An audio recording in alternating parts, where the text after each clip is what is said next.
Don, if you could write 3 separate songs that honor and pay homage to those that inspired you, what title would you give these 3 songs? To whom would you render it and why? And if you could dedicate one song to a musician or band that inspired you, an athlete that inspired you, and a loved one that inspired you, who would they be and why? So the first song title is Not All Heroes Wear Capes. And there's an actual song by a group called Owl City. And I would wear Superman costumes, and I would fly. I had my friends convinced we could fly. So that was a hero with a cape. So, and when I started following baseball, it was about 1959, 60. I became, just a maniac fan for the great Mick. And then he won, home run titles. He could hit for average power. He was the fastest man in baseball. I had almost like Mickey Mantle wallpaper in my bedroom. Growing up, 8, 9, 10, playing ball, whether it be Little League and football, it inspired me to seek that kind of excellence. He gave that to me, and I think that crossed over from those sports into my acting and my singing. And so it gave me that kind of drive to be the very best that I could be. To be inspired by someone that you can essentially serenade. And I mean that, again, it could be a loved one, it could be an athlete. The importance of doing that in song form, Don, is that something that speaks to you? This will probably answer your question, I think. The song title is Nobody Does It Better. The musician that inspired me is Mr. Bobby Darin. I'm watching the movie, and there's a scene where Bobby is singing at some local club, but there was something about this guy. I remember leaning over to my mom. I'm 11 years old, and I say, "Who is this guy?"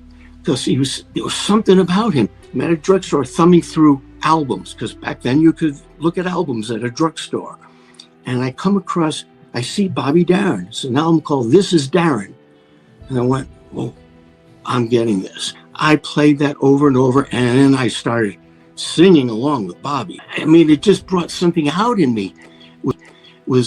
I had the great pleasure of meeting Sammy Davis Jr. one time. I was invited after his show to backstage to talk to him. He wanted to meet me. I couldn't believe it. So we're talking about the music, songs, arrangements, and then I said, who I also love, I have to tell you. And I mentioned Bobby Darin, and then Sammy just looked at me, and he said, "The only performer I would not follow was Bobby Darin." The loved one that I picked is I've been married to for 43 years, my wife, Morgan Most. And she did an episode of Happy Days. That's where we met. And then we got married 2 years later. And then I started, of course, I fell in love with her. But my song title is Undying Admiration. I became aware of just how talented she was in so many ways. I mean, acting, she sang too. At the age of, 23 years ago, she was diagnosed with Parkinson's disease. And she's had it for 23 years.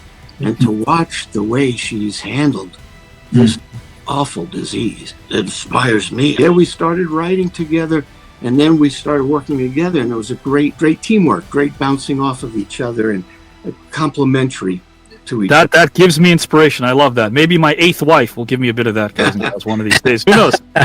Wait and see on that. All right, let's start with music. I've always been a big fan of hers, but I just read her autobiography, and that's Janis Ian. So she started recording professionally at 14 years old. Her first song in the 60s was the title of this book. It's called Society's Child, and it was extremely controversial because it was about a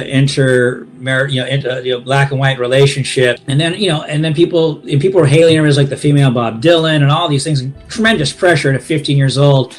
And the career flamed out for a little bit around 17, 18. And then she really kept working on her craft. And a famous song called At 17, which is sort of the anthem for all the un-Barbie-like girls in the world. That album, for me, captures the melancholy you would feel when you were a teenager in bed at night by yourself, feeling lonely, looking for love.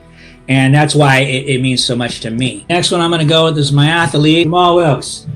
Silk. Yeah, exactly, Silk. I think one of the most underappreciated, classiest players to ever play the game. But to put it in real perspective, in the game that Magic Johnson is most famous for, where he scored, I believe, 52 against the Sixers to win the championship, he, while guarding Julius Erving, scored a quiet 38. I had a chance to meet him a couple of times, and the first time was a friend of mine was kind enough to get that autograph for me. The second time I was at a convention with him, and on the Sunday where it was slow, I walked up to his table, and just like when a fan wants to talk to me, you have these things you've been building that you wanted to say for years, and I just blurted it all out. And the number one thing I told him was I thought that the Lakers really did him dirty when he got ill for a while. Right after they won their championship, he got ill. And I don't know if you remember, he had the oddest shot. His shot would go like around like this, and then perfect form when he released it. The great John Wooden, after practice, the first year of practice, said, "Stay after practice."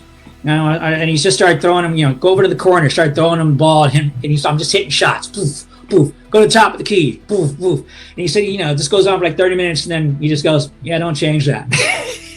Jamal Wilkes is my man. The song is Silky Smooth. So the loved one I'm going to choose is my ex-wife, and because she actually really inspired a real song that's going to be coming out this next year, called Been Forgotten. We went through a divorce, and that was the song that came out. I find, like I said, for me, inspiration doesn't always come from the positive. And as an artist, I'm very thankful that I have a platform, whether it be music or as an actor, to take those things that I find painful and use them and put them to work as inspiration. My path, my career was that of a young man that wasn't a natural athlete, that was an only child, didn't have a family that came from a sports background. I was in high school in the 70s, and I was trying to find my way.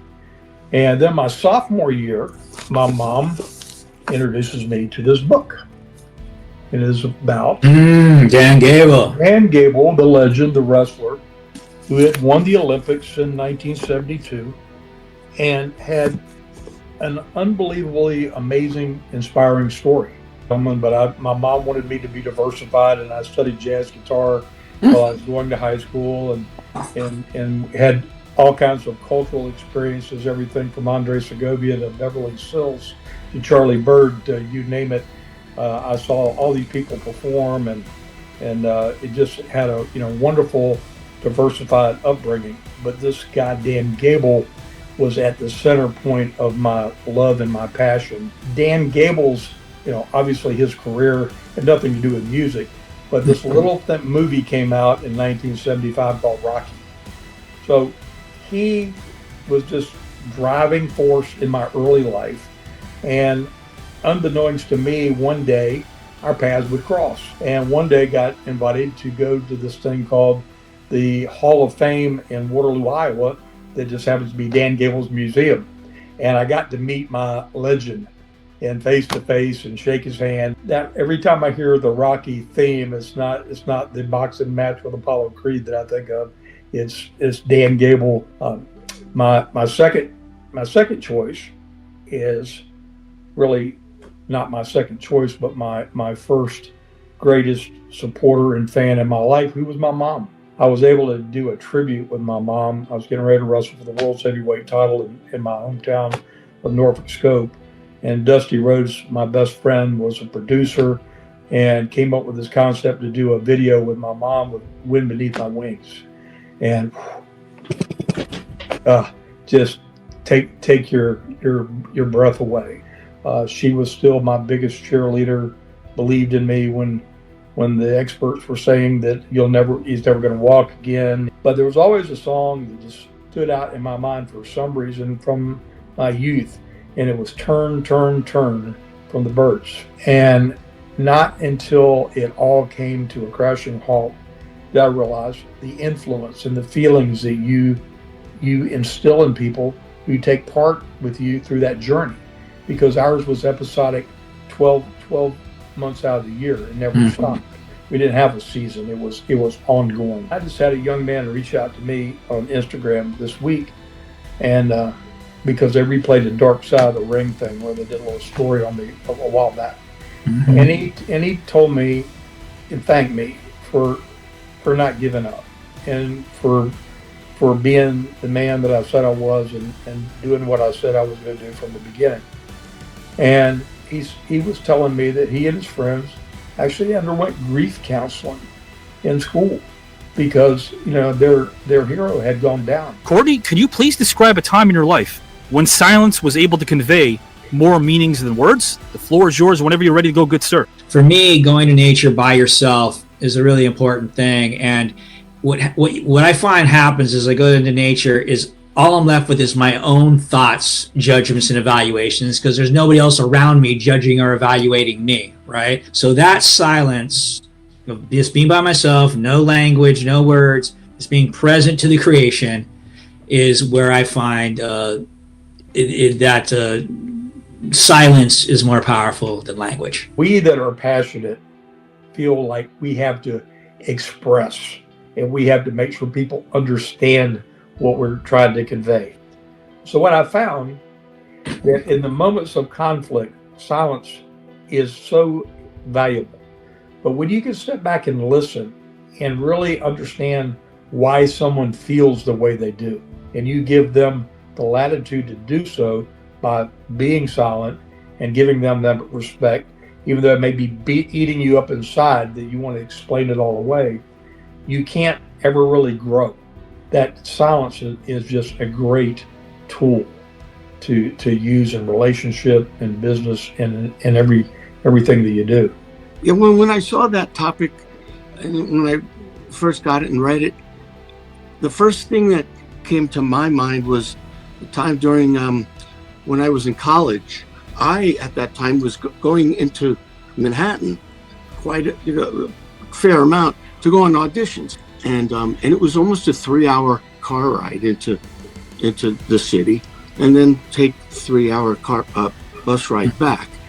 I just remember, you know, I was alone and in my thoughts, looking out that window and everything passing by, and that it almost became like a meditation, because you get into the rhythm and all that, and your brain starts going. I think what happened was, you know, it was a time of intense introspection for me, and I feel that led to a significant amount of insight. And in that silence, it was me discovering it, and in a way more meaningful than if somebody was telling me, you know, if here's what you're going to learn, or here's what you need to know. I had to learn it by myself in that silence. And Is let sit for 2 minutes the most ignored instruction among microwave users? Can you guys wait 2 minutes? I can never wait a full 2 minutes. I'm pulling that sucker out. Are you guys doing the same? I want to know, does anyone make it the full 2 minutes? Can you recall the last time you guys have done that? Don, you have? I do. In like one calendar year, think about this man's range right here. He's humble, so he won't bring it up, but I will. Think about Kenneth from Can't Buy Me Love, right? Then think about Colors. Think about that film. Think about, of course, this man's great body of work. People talk about Children of the Corn. Those three characters would not get along if they met each other anywhere socially. This guy breathed life. The way that he did. Impressive stuff, man. Really, absolutely iconic. You are awesome, brother. You do inspire me as a friend. And when I message you privately, you can't really convey emotion in a message, but there's always a smile on my face when I message you, because you put a smile on mine, my friend, really. Well, it's easy to do, and yeah, you inspire me.